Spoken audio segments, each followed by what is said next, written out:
নমস্কাৰ প্ৰিয় দিনটোৰ আটাইতকৈ বেছি গুৰুত্বপূৰ্ণ খবৰসমূহৰ সৈতে আপোনাক ৰাইজৰ বাতৰিলৈ স্বাগতম জনাইছো। আজি অসমীয়া পুহ মাহৰ 4 তাৰিখ আৰু ইংৰাজী 20 ডিচেম্বৰ।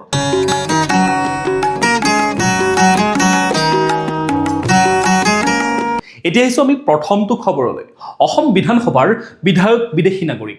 অসম বিধানসভাত বিধায়ক হৈ আছে এগৰাকী বিদেশী, তাকো শাসকীয় বিজেপি দলৰ বিধায়ক। বৰাক উপত্যকাৰ শাসকীয় বিজেপিৰ ৰাতাবাৰী সমষ্টিৰ বিধায়ক বিজয় মালাকাৰৰ বিৰুদ্ধে এক গুৰুত্বৰ অভিযোগ উত্থাপন হৈছে, যি অভিযোগক গুৰুত্ব সহকাৰে লৈছে গুৱাহাটী উচ্চ ন্যায়ালয়ে। গুৱাহাটী উচ্চ ন্যায়ালয়ে বিজেপিৰ বিধায়কজনৰ লগতে অসম চৰকাৰ, বিধানসভাৰ অধ্যক্ষ, নিৰ্বাচন আয়োগকে ধৰি বিভিন্ন পক্ষলৈ জাননী জাৰি কৰিছে। বিজয় মালাকাৰক নাগৰিকত্ব প্ৰমাণ কৰিবৰ বাবে বান্ধি দিছে 28 দিনৰ সময়সীমা। 2024 বিধানসভা নিৰ্বাচনলৈ মাজত মাথো 3টা মাহ বাকী থকাৰ সময়তে বিজেপি বিধায়ক বিজয় মালাকাৰৰ বিতৰ্কিত নাগৰিকত্বৰ বিষয়টো উচ্চ ন্যায়ালয়ে গ্ৰহণ কৰাটো কাৰ যোগেদি অসমত বাংলাদেশী হিন্দু নাগৰিকক প্ৰতিষ্ঠা কৰিবলৈ পোষকতা কৰা বিজেপিৰ বাবে স্বাভাৱিকতে এক অস্বস্তিকৰ বিষয় হৈ পৰিছে। বিধায়ক বিজয় মালাকাৰ ভাৰতৰ নাগৰিক নহয়। এই অভিযোগেৰে গুৱাহাটী উচ্চ ন্যায়ালয়ত বিজয় মালাকাৰৰ বিৰুদ্ধে শেহতীয়াকৈ ৰুজু হৈছে এটা গোচৰ। এই গোচৰ দাখিল কৰিছে ব্ৰজগোপাল সিনহা আৰু বিজয় কুমাৰ কানু নামৰ দুজন লোকে। দুই অভিযোগকাৰী হৈ গুৱাহাটী উচ্চ ন্যায়ালয়ত বিধায়ক বিজয় মালাকাৰৰ বিৰুদ্ধে 7068/2025 নম্বৰ লেখ আবেদন দাখিল কৰে অধিবক্তা আব্দুল কৰিম আজাদে। বৃহস্পতিবাৰে লেখ আবেদনখনৰ শুনানি গ্ৰহণ কৰে ন্যায়াধীশ কাৰ্ডক এটেৰ বিচাৰপীঠে। শুনানি গ্ৰহণ কৰি বিধায়ক বিজয় মালাকাৰ, ৰাজ্য চৰকাৰ, অসম বিধানসভাৰ অধ্যক্ষ, শ্ৰীভূমিৰ জিলা আয়ুক্ত, আৰক্ষী অধীক্ষক, জিলা নিৰ্বাচন বিষয়া আৰু ভাৰতৰ নিৰ্বাচন আয়োগলৈ জাননী জাৰি কৰে। 4 সপ্তাহৰ পিছত গোচৰটোৰ পৰৱৰ্তী শুনানি গ্ৰহণ কৰা হ'ব। এতিয়া আহিছো আমি পৰৱৰ্তী খবৰটোলৈ। চাকনৈয়াত জুবিনৰ মৃত্যুৰ ৰহস্য। ছিংগাপুৰ আৰক্ষীয়ে কয় ৰহস্য নাই, অসম আৰক্ষীয়ে কয় হত্যা বুলি। অসম আৰক্ষীয়ে তদন্ত কৰি জুবিন গাৰ্গৰ মৃত্যুক হত্যা আখ্যা দি 4জনক জগৰীয়া কৰিছে। আনহাতে ছিংগাপুৰ আৰক্ষীয়ে জুবিনৰ মৃত্যুত কোনো অস্বাভাৱিকতা দেখা নাই। এতিয়া দুই তদন্তকাৰী সংস্থাৰ বিপৰীত স্থিতিক লৈ বিমূৰত পৰিছে অসমবাসী ৰাইজ। ছিংগাপুৰ আৰক্ষী বাহিনী অৰ্থাৎ চমুকৈ SPF যুগান্তৰ শিল্পী অসমীয়াৰ হৃদয়ৰ স্পন্দন জুবিন গাৰ্গৰ মৃত্যুক লৈ 18 ডিচেম্বৰৰ আবেলি দিয়া এক স্পষ্টীকৰণে ৰাজ্যৰ তোলপাৰ লগাইছে। আজিৰ তাৰিখত জুবিন গাৰ্গৰ মৃত্যুক লৈ কোনো অপৰাধমূলক ঘটনাৰ সন্দেহ নাই বুলি ছিংগাপুৰ আৰক্ষীয়ে দ্বিতীয়বাৰলৈ কৈছে যদিও এতিয়াও তদন্ত চলি আছে। 18 ডিচেম্বৰ সন্ধিয়া 5:50 দিয়া এটা বিবৃতিত আৰু শুকুৰবাৰে ভাৰতস্থিত ছিংগাপুৰ হাই কমিছনে সামাজিক মাধ্যম এক্সত শ্বেয়াৰ কৰা বিবৃতিত SPFে অনলাইনত চলি থকা ধাৰণা আৰু অসমৰ বিশেষ তদন্তকাৰী SITৰ দ্বাৰা হত্যাৰ অভিযোগ উত্থাপিত হোৱাৰ খবৰৰ কথা উল্লেখ কৰিছে। বিবৃতিত কোৱা হৈছে যে মিষ্টাৰ গাৰ্গৰ মৃত্যুৰ ক্ষেত্ৰত এতিয়াও SPFে ছিংগাপুৰ কৰ্নাৰ্ছ এক্ট 2010 অনুসৰি তদন্ত চলাই আছে। আমাৰ তদন্তৰ ভিত্তিত এতিয়ালৈকে মিষ্টাৰ গাৰ্গৰ মৃত্যুত কোনো অপৰাধমূলক ঘটনাৰ সন্দেহ নাই। ছিংগাপুৰ আৰক্ষীয়ে লগতে উল্লেখ কৰিছে যে তদন্ত সম্পূৰ্ণ হ'লে ফলাফল ছিংগাপুৰ ষ্টেট কৰ্নাৰ্ছক দাখিল কৰা হ'ব। তাৰ পিছতে 2026 চনৰ জানুৱাৰী আৰু ফেব্ৰুৱাৰীত কৰ্নাৰ্ছ ইনকুৱাৰী অনুষ্ঠিত হ'ব। এই তদন্তত মৃত্যুৰ কাৰণ আৰু পৰিস্থিতি নিৰূপণ কৰাৰ এটা তথ্যানুসন্ধানী প্ৰক্ৰিয়া আৰু ইয়াৰ ফলাফল ৰাজহুৱা কৰা হ'ব। SPFে ৰাইজক উৰাবাতৰিৰ বশৱৰ্তী নহ'বলৈ আৰু প্ৰমাণিত তথ্য নোহোৱা খবৰ বিয়পোৱাৰ পৰা বিৰত থাকিবলৈ আহ্বান জনাইছে। লগতে সম্পূৰ্ণ পেছাদাৰী তদন্তৰ প্ৰতিশ্ৰুতিও দিছে। অসমৰ হাৰ্টথ্ৰব জুবিন গাৰ্গৰ যোৱা 19 ছেপ্টেম্বৰত ছিংগাপুৰ ছেইণ্ট জনছ দ্বীপৰ ওচৰত সাগৰত সাঁতুৰি থকাৰ অৱস্থাত ৰহস্যজনকভাৱে মৃত্যু ঘটিছিল। নৰ্থ ইষ্ট ফেষ্টিভেলৰ অংশগ্ৰহণ কৰিবলৈ বুলি ছিংগাপুৰলৈ যোৱা জুবিন গাৰ্গৰ মৃত্যুত ৰাজ্যজুৰি হাহাকাৰ পৰিস্থিতিৰ সৃষ্টি হয়। তেতিয়া প্ৰাৰম্ভিক তদন্তৰ পিছত ডুবি মৃত্যু হোৱা বুলি ছিংগাপুৰ আৰক্ষীৰ তৰফৰ পৰা উল্লেখ কৰা হৈছিল। প্ৰাথমিক তদন্তত ছিংগাপুৰ আৰক্ষীয়ে কোনো ধৰণৰ অপৰাধমূলক ঘটনাৰ আভাস নোপোৱা বুলি বিবৃতি দিছিল। স্বাভাৱিকতে দুখন দেশৰ দুই আৰক্ষীৰ তদন্তত বিপৰীত ফলাফলে বিভ্ৰান্ত কৰি তুলিছে অসমৰ জনসাধাৰণক। এতিয়া অসম আৰক্ষীৰ SITৰ চাৰ্জশ্বীট দাখিলৰ পিছত ন্যায়ালয়ে কি নিৰ্ণয় দিয়ে সেয়াহে হ'ব লক্ষণীয়। কিন্তু ন্যায়ালয়ৰ বিচাৰ প্ৰক্ৰিয়াই যে এক দীঘলীয়া সময় ল'ব সেয়া চাৰ্জশ্বীটৰ 12,207 পৃষ্ঠাই ইংগিত বহন কৰিছে। এতিয়া আহিছো আমি পৰৱৰ্তী খবৰটোলৈ। জুবিন গাৰ্গ মৃত্যু সন্দৰ্ভত ছিংগাপুৰ আৰক্ষীৰ মৰণোত্তৰ ৰিপৰ্টত চাঞ্চল্যকৰ তথ্য উন্মোচন। জুবিন গাৰ্গৰ মূৰত আঘাতৰ চিন স্পষ্ট। কৰোৱা হৈছিল অত্যাধিক সুৰাপান। ছিংগাপুৰৰ সমুদ্ৰৰ বক্ষত হিয়াৰ আমঠু জুবিন গাৰ্গৰ ৰহস্যজনক মৃত্যুক লৈ অসমত CRDৰ SITয়ে তদন্ত কৰি ইতিমধ্যে আদালতত 12,270 পৃষ্ঠাৰ অভিযোগনামা দাখিল কৰাৰ বিপৰীতে ছিংগাপুৰ দেশখনৰ আৰক্ষীয়ে ঘটনাৰ তদন্ত কৰি মৰণোত্তৰ পৰীক্ষাৰ ৰিপৰ্ট উল্লেখ কৰিছে যে কেতবোৰ চাঞ্চল্যকৰ তথ্য। জুবিন গাৰ্গৰ মূৰত আঘাতৰ চিন স্পষ্ট হোৱাৰ লগতে মৃত্যুৰ পূৰ্বে খুওৱা হৈছিল অত্যাধিক সুৰাপান। তেজৰ নমুনাত ওলাইছিল মাত্ৰাধিক ইথানল। এই ইথানলৰ বাবেই সংজ্ঞাহীন হৈ পৰিছিল সমুদ্ৰৰ বক্ষত। আনহাতে সীমিত পৰিমাণৰ লেভিটিৰাচিটাম আৰু মেটপ্ৰলল ওলাইছে। এয়া সাধাৰণতে প্ৰয়োগ কৰা হয় মৃগী ৰোগীৰ ক্ষেত্ৰত। জুই আৰু পানী দুয়োটা এজন মৃগী ৰোগীৰ বাবে বিপদজনক। এনে প্ৰেক্ষাপটত জুবিন ইয়াতত উঠি পৰৱৰ্তী সময়ত সমুদ্ৰ বুকুলৈ কেনেকৈ আহিল? আনহাতে ৰিপৰ্টত সন্নিৱিষ্ট কৰা অনুসৰি জুবিনৰ ভাঙিছিল কেইবাডালো কামিহাড়। এনে বহুবোৰ চাঞ্চল্যকৰ তথ্য সন্নিৱিষ্ট হৈ আছে জুবিন গাৰ্গৰ অট'পচি ৰিপৰ্টত। এতিয়া আহিছোঁ আমি পৰৱৰ্তী খবৰটোলৈ। দুটা বিত্তীয় বৰ্ষত অসমত 620 জনে শাসক দলক দিলে 56 কোটিৰ অধিক টকা। বিজেপিলৈ শকত অংকৰ ধনৰ বৰঙণি আগবঢ়ালেহে দলৰ চৰকাৰ থকা ৰাজ্যসমূহত ঠিকাদাৰে চৰকাৰী ঠিকা লাভ কৰে নেকি? শেহতীয়াকৈ পোহৰলৈ অহা এক তথ্যই ইয়াৰে ইংগিত বহন কৰিছে। লক্ষণীয় যে অসমত জল জীৱন মিছনৰ বহু ঠিকাদাৰে কামৰ ধন লাভ নকৰাৰ বাবে জটিল আৰ্থিক সমস্যাৰ সন্মুখীন হোৱাও অভিযোগ উত্থাপন হৈছিল। এনে অৱস্থাতে পোহৰলৈ আহিছে 2022 পৰা 2024 বিত্তীয় বৰ্ষত অসমকে ধৰি বিজেপি শাসিত উত্তৰ পূবৰ 4খন ৰাজ্যত চৰকাৰী ঠিকা লাভ কৰা ঠিকাদাৰী প্ৰতিষ্ঠান আৰু ব্যক্তিসকলৰ কমেও 54.89% বিজেপিলৈ শকত ধনৰ বৰঙণি আগবঢ়াইছিল। উল্লেখযোগ্য যে উক্ত দুটা বিত্তীয় বৰ্ষত বিজেপিয়ে অসম, অৰুণাচল প্ৰদেশ, মণিপুৰ, ত্ৰিপুৰাৰ পৰা মুঠ 77.60 কোটি টকা বৰঙণি বা চেক বা ইলেক্ট্ৰনিক হস্তান্তৰ পদ্ধতিৰে সংগ্ৰহ কৰে। শাসক দললৈ আৰ্থিক বৰঙণি আগবঢ়োৱা ঠিকাদাৰ আৰু ঠিকাদাৰী প্ৰতিষ্ঠানসমূহক এই 4 ৰাজ্যৰ কোনো এখনে অথবা কেন্দ্ৰীয় চৰকাৰৰ দ্বাৰা নিয়ন্ত্ৰিত সংস্থাই ঠিকা প্ৰদান কৰে। উল্লেখযোগ্য যে ৰাজনৈতিক দলসমূহৰ বৈধভাৱে ধন বৰঙণি সংগ্ৰহত বাধা নাই যদিও একাংশই বিতৰ্কিত প্ৰতিষ্ঠানেও বিজেপিলৈ শকত অংকৰ ধনৰ বৰঙণি আগবঢ়াই ঠিকা লাভ কৰাৰ অভিযোগ উত্থাপন হৈছে। এনে এটা প্ৰতিষ্ঠান হ'ল ব্ৰহ্মপুত্ৰৰ ওপৰত গুৱাহাটী উত্তৰ গুৱাহাটী সংযোগী দলঙৰ ঠিকা লাভ কৰা SPS construction India private limited নামৰ প্ৰতিষ্ঠানটো। এই প্ৰতিষ্ঠানে বিহাৰৰ ভগলপুৰ জিলাৰ চুলতানগঞ্জ চহৰত নমামী গংগা ঘাটত নিৰ্মাণ কৰা এখন দলং নিৰ্মীয়মান অৱস্থাতে ভাগি পৰে। এই ঘটনা সংঘটিত হয় 2023 চনৰ 4 জুনত। নিৰ্মীয়মান দলংখন ভাঙি পৰাৰ ফলত স্থানীয় এজন লোকৰ গাড়ীখনো নৈৰ পানীত উটি যায়।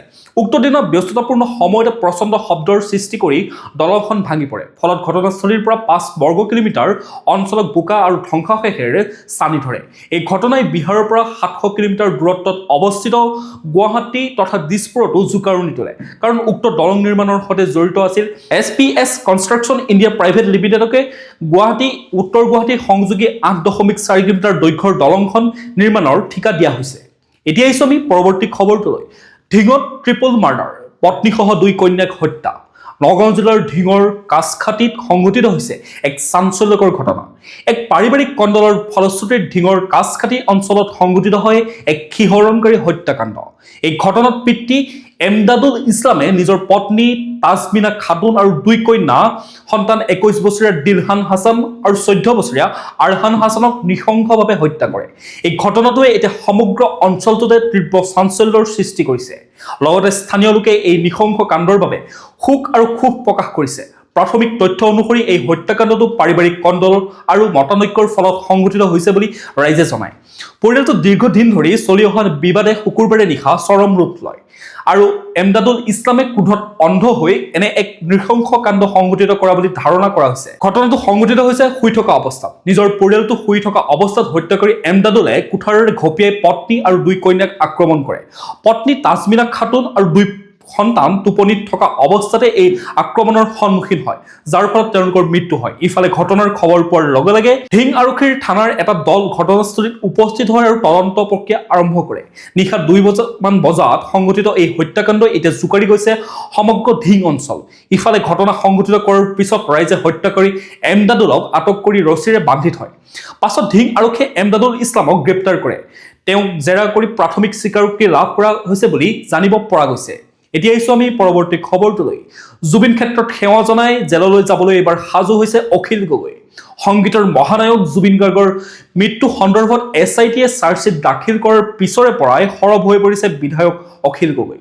জুবিন গাৰ্গৰ মৃত্যুৰ চাৰ্জশ্বিটৰ বিসংগতি সন্দৰ্ভত গোপন তথ্য ফাদিল কৰা বিধায়ক অখিল গগৈৰ বিৰুদ্ধে ইতিমধ্যে গোচৰ তৰিছে SITয়ে। ইয়াৰ মাজতে জুবিন গাৰ্গক চৰকাৰে প্ৰতাৰণা কৰা বুলি মন্তব্য কৰিছে বিধায়কগৰাকীয়ে। শুকুৰবাৰে বিধায়কগৰাকীয়ে সোণাপুৰৰ জুবিন ক্ষেত্ৰত উপস্থিত হৈ পুনৰ চৰকাৰক সমালোচনা কৰা দেখা গ'ল। জুবিন ক্ষেত্ৰত উপস্থিত হৈ চাকি ধূপ জ্বলাই মহানায়কৰ সেৱা জনাই বিধায়কগৰাকীয়ে কয় যে জুবিন দাক চৰকাৰে প্ৰতাৰণা কৰিছে। বিধায়ক গগৈয়ে লগতে কয়, জুবিনদাৰ ন্যায়ৰ বাবে মই জেললৈ যাবলৈ সাজু। জুবিনদাৰ ন্যায়ৰ বাবে মই মাত মাতিয়ে যাম। তেওঁ পুনৰ ৰাজ্য চৰকাৰ আৰু বিশেষ তদন্তকাৰী গোট চমুকৈ SITৰ তীব্ৰ সমালোচনা কৰা দেখা যায়। জুবিনৰ মৃত্যুৰ তদন্তৰ চাৰ্জশ্বিট সন্দৰ্ভত প্ৰতিক্ৰিয়া প্ৰকাশ কৰাৰ বাবে তেওঁৰ বিৰুদ্ধে গোচৰ ৰুজু কৰা হৈছে বুলি মন্তব্য কৰে বিধায়কগৰাকীয়ে। এতিয়া আহিছো আমি পৰৱৰ্তী খবৰটোলৈ। গৰিমা শইকীয়া গাৰ্গক লৈ চলোৱা অপপ্ৰচাৰক কঠোৰ ভাষাৰে নিন্দা মুখ্যমন্ত্ৰী হিমন্ত বিশ্ব শৰ্মাৰ। গৰিমা শইকীয়া গাৰ্গক কেন্দ্ৰ কৰি একাংশ ৰাজনৈতিক মহলে চলোৱা অপপ্ৰচাৰক লৈ মুখ্যমন্ত্ৰী হিমন্ত বিশ্ব শৰ্মাই কঠোৰ ভাষাৰে নিন্দা কৰিছে। এই ধৰণৰ অপপ্ৰচাৰ সম্পূৰ্ণ ভিত্তিহীন আৰু দায়িত্বহীন বুলি মন্তব্য কৰি মুখ্যমন্ত্ৰীজনে কয় যে গৰিমা শইকীয়া গাৰ্গৰ সৈতে তেওঁৰ কোনো ধৰণৰ নিৰ্বাচনৰ সন্দৰ্ভত আলোচনা হোৱা নাই। লগতে মুখ্যমন্ত্ৰীয়ে স্পষ্ট কৰি দিয়ে যে কাৰোবাৰ ব্যক্তিগত সন্মান ক্ষুণ্ণ কৰিবৰ বাবে এনেধৰণৰ কথা পাতি ৰাজনৈতিক লাভ ল'ব বিচৰাটো একেবাৰে উচিত নহয়। মই গৰিমা শইকীয়া গাৰ্গৰ সৈতে কোনো নিৰ্বাচনী বিষয়ত কথা পতা নাই। এই অপপ্ৰচাৰ এটা নিৰ্দিষ্ট ৰাজনৈতিক দলৰ সুসংগঠিত অভিসন্ধিৰ ফল। নিৰ্বাচনৰ পূৰ্বে এনে ভুৱা বাতৰি বিয়পাই পৰিৱেশ বিষাক্ত কৰাৰ চেষ্টা কৰা হৈছে বুলি অভিযোগ কৰে মুখ্যমন্ত্ৰী শৰ্মাই। শেষত মুখ্যমন্ত্ৰীয়ে ৰাইজক আহ্বান জনায় যে ভুৱা বাতৰি আৰু অপপ্ৰচাৰৰ ফান্দত নপৰি সত্য আৰু দায়িত্বশীল ৰাজনীতিক সমৰ্থন জনাব লাগে। এতিয়া আহিছো আমি পৰৱৰ্তী খবৰটোলৈ। বাংলাদেশৰ কট্টৰ মৌলবাদী সংগঠনে ৰচনা কৰিছে উত্তৰ পূবক অস্থিৰ কৰাৰ ভয়ংকৰ ব্লুপ্ৰিণ্ট। বাংলাদেশৰ ৰাজনৈতিক পৰিস্থিতি ক্ৰমে উত্তপ্ত হৈ পৰাৰ লগতে দেশখনৰ কট্টৰ মৌলবাদী সংগঠনৰ কিছু সদস্যই অসম তথা উত্তৰ পূবৰ ৰাজ্যসমূহক অস্থিৰ কৰি তোলাৰ বাবে এক ভয়াৱহ ব্লুপ্ৰিণ্ট ৰচনা কৰিছে বুলি এটা সূত্ৰই জানিবলৈ দিছে। বাংলাদেশৰ কট্টৰ জামাতে ইছলামীকে ধৰি কেইবাটাও মৌলবাদী সংগঠনে ভাৰত বাংলাদেশ সীমান্ত এলেকাসমূহক টাৰ্গেট কৰি লোৱা বুলি সূত্ৰটোৱে উল্লেখ কৰে। সূত্ৰটোৰ মতে ভাৰত বাংলাদেশ সীমান্তৰ ধুবুৰী জিলাৰ লগতে কাষৰীয়া পশ্চিমবংগ ৰাজ্যৰ বাংলাদেশ সীমান্তৱৰ্তী কোচবিহাৰ তুফানগঞ্জ আদি এলেকাত অস্থিৰ কৰি তোলাৰ এক ভয়াৱহ ষড়যন্ত্ৰ ৰচনা কৰিছে। শেহতীয়া খবৰ অনুসৰি ধুবুৰীৰ ভাৰত বাংলাদেশ সীমান্তৰ টাকিমাৰী গাঁৱৰ এগৰাকী যুৱকৰ সন্ধানত লক্ষ্ণৌ পুলিচৰ এটি দলে 18 ডিচেম্বৰত ধুবুৰীত আহি উপস্থিত হয়হি। লক্ষ্ণৌ ATSত 2022 চনতে গোচৰ ৰুজু হৈ থকা ছাদিক আলী নামৰ এজন যুৱকক বিচাৰি বৃহস্পতিবাৰে ধুবুৰীত আহি উপস্থিত হয় লক্ষ্ণৌ পুলিচৰ ATSৰ দলটো। উল্লেখযোগ্য যে ধুবুৰী জিলাৰ ভাৰত বাংলাদেশ সীমান্তৰ গাতে লাগি থকা টাকিমাৰী অঞ্চলত ঘৰ ছাদিক আলীৰ। বিগত 2022 চনৰ পৰা উত্তৰ প্ৰদেশ আৰক্ষীয়ে দেশৰ নিৰাপত্তাৰ স্বাৰ্থত উত্তৰ প্ৰদেশৰ বিভিন্ন ঠাইৰ পৰা এক অভিযান চলাই প্ৰায় 10ৰ পৰা 12জনীয়া উত্তৰ প্ৰদেশৰ যুৱকৰ এটি দলক ৰাষ্ট্ৰদ্ৰোহী অৰ্থাৎ দেশ বিৰোধী কাৰ্যকলাপৰ অভিযোগত গ্ৰেপ্তাৰ কৰিছিল। উত্তৰ প্ৰদেশ আৰক্ষীয়ে উক্ত ঘটনাৰ তদন্ত আৰু সোধা-পোছা চলাই থকাৰ সময়ত গ্ৰেপ্তাৰ হোৱা সেই 10-12জনীয়া যুৱকৰ দলটোৰ মাজৰ পৰা এজনে ধুবুৰীৰ টাকিমাৰীৰ ছাদিক আলীৰ নামটো উল্লেখ কৰি ভাৰত বিৰোধী কাৰ্যত জড়িত থকাৰ কথা পুলিচৰ আগত ভাষ্য দিছিল। আনহাতে সূত্ৰৰ মতে ছাদিক আলীয়ে দেওবন্দত পঢ়া সময়ছোৱাত ইছলামিক পাঠ্যপুথিৰ অধ্যয়ন আৰু ইছলামৰ নামত চৰম উচতনিমূলক মন্তব্য ইছলাম ধৰ্মাৱলম্বী যুৱকৰ মাজত প্ৰচাৰ চলাইছিল। লগতে ছাদিক আলীৰ বিৰুদ্ধে পৰৱৰ্তী সময়ত বিভিন্ন দেশ বিৰোধী কাৰ্যকলাপত জড়িত থকাৰ অভিযোগ উত্থাপিত হৈছিল।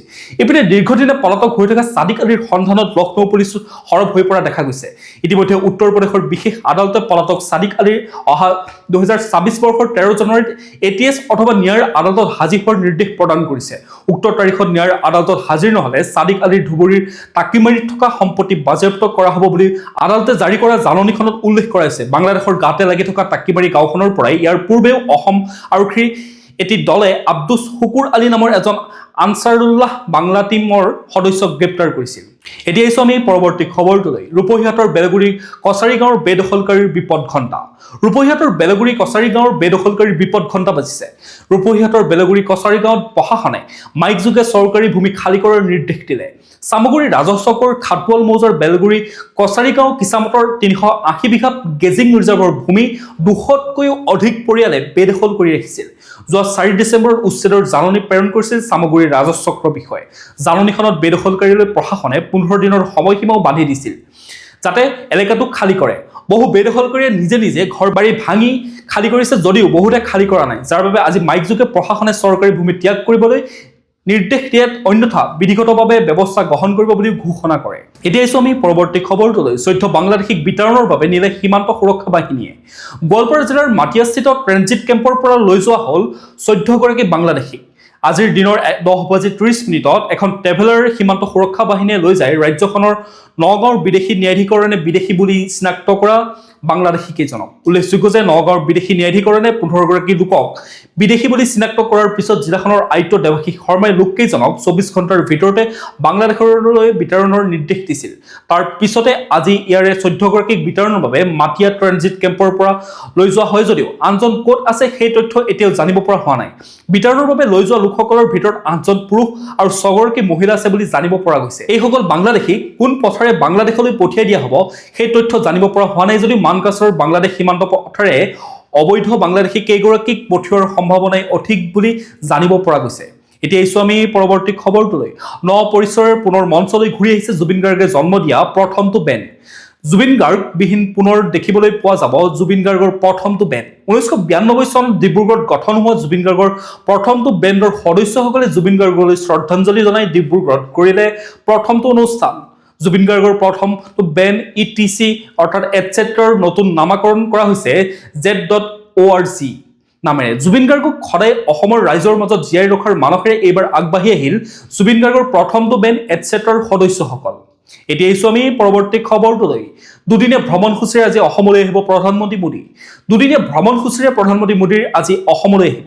প্ৰধানমন্ত্ৰীগৰাকীয়ে আজি গুৱাহাটীত অসমৰ প্ৰথমগৰাকী মুখ্যমন্ত্ৰী লোকপ্ৰিয় গোপীনাথ বৰদলৈ প্ৰতিমূৰ্তি উন্মোচন কৰিব। তেওঁ লগতে বৰঝাৰ লোকপ্ৰিয় গোপীনাথ বৰদলৈ আন্তঃৰাষ্ট্ৰীয় বিমানবন্দৰৰ নৱনিৰ্মিত টাৰ্মিনেল উদ্বোধন কৰিব। এই টাৰ্মিনেলৰ উদ্বোধনে অসম তথা উত্তৰ পূৰ্বাঞ্চলৰ ৰাজ্যকেইখনৰ আন্তঃগাঁথনিৰ উপৰি যোগাযোগ ব্যৱস্থা, উদ্যোগ বাণিজ্য আৰু পৰ্যটনকে ধৰি সৰ্বাংগীন উন্নয়ন ত্বৰান্বিত কৰিব বুলি আশা কৰা হৈছে। শ্ৰীমোদীয়ে ৰাজ্যিক বিজেপিৰ কাৰ্যালয়ত দলৰ কৰ্মকৰ্তাসকলৰ সৈতে মত বিনিময় কৰিব। প্ৰধানমন্ত্ৰী মোদীৰ সন্মানাৰ্থে দলীয় কৰ্মকৰ্তাসকলে আজি 1 কিলোমিটাৰ ৰোড শ্ব'ৰ আয়োজন কৰিছে বুলি জানিব পৰা গৈছে। প্ৰিয় দৰ্শক, আপোনালোকে আমাৰ বাতৰিসমূহ চাই থাকিব। লগতে যদি চেনেলটো ছাবস্ক্ৰাইব কৰিবলৈ পাহৰি গৈছে অনুগ্ৰহ কৰি চেনেলটো ছাবস্ক্ৰাইব কৰি ল'ব। লগতে নটিফিকেশ্যন বেল আইকনটো প্ৰেছ কৰি ৰাখিব যাতে প্ৰতিদিনে এনেধৰণে নিউজৰ আপডেটসমূহ পাই থাকে। লগতে ভিডিঅ'টো যদি চাই ভাল পালে এটা লাইক কৰি থৈ যাব আৰু কমেণ্টত আপোনাৰ মতামত দিবলৈও নাপাহৰিব। এতিয়া জানি লওঁ আহক আজিৰ দিনটোৰ বতৰৰ বতৰা। ভাৰতীয় বতৰ বিজ্ঞান কেন্দ্ৰৰ তথ্য অনুসৰি 20 ডিচেম্বৰ 2025 শনিবাৰৰ দিনটো অসমৰ বতৰ ফৰকাল আকাশৰ সৈতে দিনটো শীতৰ প্ৰকোপ বৃদ্ধি হোৱাৰ সম্ভাৱনা আছে। দিনটোৰ সৰ্বোচ্চ তাপমাত্ৰা 26 ডিগ্ৰী চেলছিয়াছ হ'ব আৰু ৰাতিৰ সৰ্বনিম্ন তাপমাত্ৰা 12 ডিগ্ৰী চেলছিয়াছ হ'ব। সূৰ্যোদয় হ'ব পুৱা 6:05 আৰু সূৰ্যাস্ত হ'ব 4:35। এতিয়া আহিছোঁ আমি ৰাষ্ট্ৰীয় গুৰুত্বপূৰ্ণ খবৰসমূহৰ মাজলৈ। বিকশিত ভাৰত জি ৰামজী বিধেয়ক সংসদত গৃহীত। বিকশিত ভাৰত জি ৰামজী অৰ্থাৎ বিকশিত ভাৰত গ্ৰামীণ নিয়োগ নিশ্চিতকৰণ আৰু জীৱিকা অভিযান বিধেয়ক সংসদত গৃহীত হৈছে। ৰাজ্যসভাই যোৱা নিশা বিধেয়কখন গ্ৰহণ কৰে। বিধেয়কখন কালি লোকসভাত গৃহীত হৈছিল। এই বিধেয়কখনৰ জৰিয়তে চৰকাৰে 2047 চনৰ ভিতৰত ভাৰতবৰ্ষক বিকশিত ৰাষ্ট্ৰ হিচাপে গঢ়ি তোলাৰ ৰাষ্ট্ৰীয় দৃষ্টিভংগী অনুযায়ী গ্ৰাম্য উন্নয়ন পৰিকাঠামো গঢ়ি তুলিব বিচাৰিছে। এই বিধেয়কখনৰ অধীনত প্ৰত্যেক বিত্তীয় বৰ্ষত দক্ষতাৰ প্ৰয়োজন নোহোৱা কাম কৰিব খোজা গ্ৰামাঞ্চলৰ প্ৰতিটো পৰিয়ালক 125 দিনৰ কৰ্মসংস্থাপনৰ বিধি সন্মত নিশ্চয়তা প্ৰদান কৰা হ'ব। এই আঁচনিৰ বাবে কেন্দ্ৰীয় চৰকাৰে 60 আৰু ৰাজ্য চৰকাৰে 40% ধন যোগান ধৰিব। অৱশ্যে উত্তৰ পূৰ্বাঞ্চল আৰু হিমালয়ৰ পাদদেশৰ ৰাজ্যসমূহৰ ক্ষেত্ৰত কেন্দ্ৰীয় চৰকাৰে 90% আৰু ৰাজ্য চৰকাৰে 10% ধনৰ যোগান ধৰিব। ইয়াৰ উপৰি ৰাজ্য চৰকাৰসমূহে নিবনুৱা ভাত্তা আৰু ক্ষতিপূৰণ দিয়াৰ ব্যৱস্থাও অব্যাহত ৰাখিব। এতিয়া আহিছোঁ আমি পৰৱৰ্তী খবৰটোলৈ। মোদীময় সামাজিক মাধ্যম। টুইটাৰত আন এক মাইলৰ খুঁটিত উপনীত প্ৰধানমন্ত্ৰী মোদী। কেৱল শাৰীৰিক জনপ্ৰিয়তাই নহয়, ডিজিটেল মিডিয়াতো আছে প্ৰধানমন্ত্ৰী মোদীৰ বিপুল জনপ্ৰিয়তা। বিশেষকৈ সামাজিক মাধ্যমত আন শীৰ্ষ ৰাষ্ট্ৰনেতাৰ দৰে মোদীয়েও লাভ কৰি আহিছে বিশাল সমৰ্থন। শেহতীয়াকৈ এই ক্ষেত্ৰত প্ৰধানমন্ত্ৰী নৰেন্দ্ৰ মোদীয়ে আন এক ঈৰ্ষণীয় সফলতাৰ অধিকাৰী হৈছে। বৰ্তমান এক্স পোষ্টত আধিপত্য বিস্তাৰ কৰিছে প্ৰধানমন্ত্ৰী মোদীয়ে। বিগত 30 দিনত ভাৰতত সৰ্বাধিক লাইক পোৱা 10টা টুইটাৰৰ ভিতৰত 8টাই হৈছে মোদীৰ একাউণ্টৰ। এক্সৰ নতুন মষ্ট লাইক ফিচাৰ অনুসৰি দেশৰ শীৰ্ষ 10টা সৰ্বাধিক লাইক কৰা টুইটৰ ভিতৰত আন কোনো ৰাজনীতিবিদৰ পোষ্টে স্থান পোৱা নাই। ইয়াৰ ভিতৰত ভাৰত ভ্ৰমণৰ সময়ত ৰাছিয়াৰ ৰাষ্ট্ৰপতি ভ্লাদিমিৰ পুটিনক হিন্দু শাস্ত্ৰ ভাগৱত গীতৰ ৰাছিয়ান প্ৰতিলিপি প্ৰদান কৰা প্ৰধানমন্ত্ৰী মোদীৰ পোষ্টে সৰ্বাধিক এংগেজমেণ্ট লাভ কৰিছে। এই পোষ্টটোৱে 6.7 নিযুত ৰিচ আৰু 231,000 লাইক লাভ কৰে। এতিয়া আহিছোঁ আমি খেল জগতৰ খবৰসমূহৰ মাজলৈ। লক্ষ্ণৌৰ দৰ্শকক বাতিল মেচৰ টিকটৰ টকা ঘূৰাই নিদিয়ে BCCI। বোৰ্ড সচিব দেৱজিৎ শইকীয়া। ঘন কুঁৱলীৰ বাবে যোৱা নিশা ভাৰত আৰু দক্ষিণ আফ্ৰিকাৰ মাজৰ চতুৰ্থখন T20 মেচ বাতিল হয়। প্ৰবল শীতত 4 ঘণ্টাৰো অধিক সময় ধৰি গেলাৰীত বহি থকা দৰ্শক হতাশ মনে ঘৰলৈ উভতি যাব লগা হয়। একাংশ দৰ্শকে টিকটৰ ধন ঘূৰাই দিয়াৰো দাবী উত্থাপন কৰে। যদিও ভাৰতীয় ক্ৰিকেট নিয়ন্ত্ৰণ বোৰ্ডে স্পষ্ট কৰি দিছে যে দৰ্শকক টিকটৰ ধন ঘূৰাই দিয়াৰ দায়িত্ব বোৰ্ডৰ নহয়। সেই দায়িত্ব আচলতে মেচখনৰ আয়োজক উত্তৰ প্ৰদেশ ক্ৰিকেট সন্থাৰহে। BCCIৰ সচিব দেৱজিৎ শইকীয়াই এই সন্দৰ্ভত সংবাদ মাধ্যমৰ আগত কয় যে টিকটৰ ধন ঘূৰাই দিয়াৰ দায়িত্ব উত্তৰ প্ৰদেশ ক্ৰিকেট সন্থাৰ। সততে এটা বল নপৰাকৈ বাতিল হোৱা মেচৰ টিকটৰ ধন ঘূৰাই দিয়া হয়। লক্ষ্ণৌত যিহেতু এটাও বল নপৰিল, সেই দৰ্শকে টিকটৰ ধন ঘূৰাই পাব লাগে। এই প্ৰসংগতে শইকীয়াই কয় যে লক্ষ্ণৌৰ ষ্টেডিয়াম উত্তৰ প্ৰদেশ ক্ৰিকেট সন্থাৰ অন্তৰ্গত, গতিকে মেচ আয়োজনৰ দায়িত্বও তেওঁলোকৰ। টিকটৰ দাম কিমান হ'ব, কিমান টকা ছপা হ'ব, সেই সিদ্ধান্ত তেওঁলোকেই লয়। বৰ্ডে হস্তক্ষেপ নকৰে। ফলত টিকটৰ মূল্য ঘূৰাই দিয়াৰ দায়িত্বও তেওঁলোকৰে, বৰ্ডৰ নহয়। এতিয়া আমি আন্তঃৰাষ্ট্ৰীয় গুৰুত্বপূৰ্ণ খবৰসমূহৰ মাজলৈ। নৃশংসতাৰ চৰম সীমা, হিন্দু যুৱকক গছত বান্ধি জ্বলাই দিলে উন্মত্ত জনতাই। বাংলাদেশত চলি থকা অস্থিৰতাৰ মাজতে দেশখনৰ ময়মনসিংহ জিলাত এজন হিন্দু যুৱকক অতি নৃশংসভাৱে হত্যা কৰি জ্বলাই দিয়াৰ এক জঘন্য ঘটনা পোহৰলৈ আহিছে। ধৰ্মীয় অৱমাননা বা ধৰ্মক নিন্দা কৰাৰ অভিযোগ তুলি এদল উত্তেজিত জনতাই এই গণপ্ৰহাৰ সংঘটিত কৰে। এই ঘটনাই সমগ্ৰ অঞ্চলটোত ব্যাপক উত্তেজনাৰ সৃষ্টি কৰিছে। প্ৰাপ্ত তথ্য অনুসৰি এই ঘটনাটো বৃহস্পতিবাৰে নিশা ময়মনসিংহ জিলাৰ ভলুকা উপজিলাৰ অন্তৰ্গত স্কোৱাৰ মাষ্টাৰ বাৰীৰ দুবালিয়াপাৰা অঞ্চলত সংঘটিত হয়। নিহত যুৱকজন দীপু চন্দ্ৰ দাস বুলি চিনাক্ত কৰা হৈছে। তেওঁ স্থানীয় এটা গাৰ্বেন ফেক্টৰীত শ্ৰমিক হিচাপে কাম কৰিছিল আৰু সেই অঞ্চলতে ভাড়াতীয়া হিচাপেও বাস কৰি আহিছিল। প্ৰত্যক্ষদৰ্শী আৰু আৰক্ষীৰ সূত্ৰই জনোৱা মতে বৃহস্পতিবাৰে নিশা প্ৰায় 9 বজাত এদল লোকে দীপু চন্দ্ৰ দাসে ধৰ্মীয় অনুভূতিত আঘাত হনাৰ অভিযোগ তুলি তেওঁক আটক কৰে। ইয়াৰ পিছতে একাংশ উত্তেজিত লোকে তেওঁক নিৰ্মমভাৱে প্ৰহাৰ কৰিবলৈ আৰম্ভ কৰে। উন্মত্ত জনতাই কেৱল প্ৰহাৰ কৰি ক্ষান্ত নাথাকি দীপুক এডাল গছত বান্ধি তেওঁক জুই লগাই দিয়ে। ঘটনাৰ খবৰ পোৱাৰ লগে লগে ভলুকা থানাৰ আৰক্ষী ঘটনাস্থলীত উপস্থিত হৈ পৰিস্থিতি নিয়ন্ত্ৰণলৈ আনে। ভলুকা থানাৰ ডিউটি অফিচাৰ ৰিপন মেয়ে সংবাদ মাধ্যমৰ আগত জনোৱা মতে এদল লোকে নবীৰ বিৰুদ্ধে অপমানজনক মন্তব্য কৰাৰ অভিযোগত যুৱকজনক প্ৰহাৰ কৰি গছত বান্ধি জ্বলাই দিছিল। আৰক্ষীয়ে ঘটনাস্থলীৰ পৰা মৃতদেহটো উদ্ধাৰ কৰি মৰণোত্তৰ পৰীক্ষাৰ বাবে ময়মনসিংহ মেডিকেল কলেজ হাস্পতালৰ মৰ্গলৈ প্ৰেৰণ কৰিছে। আৰক্ষীয়ে জনাইছে যে তেওঁলোকে নিহত যুৱকজনৰ আত্মীয়ৰ সন্ধান কৰিছে। পৰিয়ালৰ লোকে গোচৰ ৰুজু কৰিলে আইনগত ব্যৱস্থা গ্ৰহণ কৰা হ'ব বুলি আৰক্ষীয়ে আশ্বাস দিছে। উল্লেখ কৰা প্ৰয়োজন যে এই ঘটনাই বাংলাদেশত সংখ্যালঘু হিন্দুসকলৰ মাজত তীব্ৰ আতংক আৰু নিৰাপত্তাহীনতাৰ সৃষ্টি কৰিছে। প্ৰিয় দৰ্শক, আজিৰ দিনটোৰ গুৰুত্বপূৰ্ণ খবৰসমূহ আছিল ইমানেই। আপোনালোকে যদি এতিয়াও আমাৰ চেনেলটো ছাবস্ক্ৰাইব কৰি ল'বলৈ পাহৰি গৈছে, অনুগ্ৰহ কৰি চেনেলটো ছাবস্ক্ৰাইব কৰি লওক আৰু নটিফিকেশ্যন বেল আইকনটো প্ৰেছ কৰি ৰাখক যাতে প্ৰতিদিনে এনেধৰণে নিউজৰ আপডেটসমূহ পাই থাকে। লগতে ভিডিঅ'টো যদি চাই ভাল পালে এটা লাইক কৰি থৈ যাব আৰু কমেণ্টত আপোনাৰ মতামত দিবলৈ নাপাহৰিব। কাইলৈ পুনৰ একে সময়তে লগ পোৱাৰ প্ৰতিশ্ৰুতিৰে আপোনাক বহুত বহুত ধন্যবাদ জ্ঞাপন কৰিছোঁ।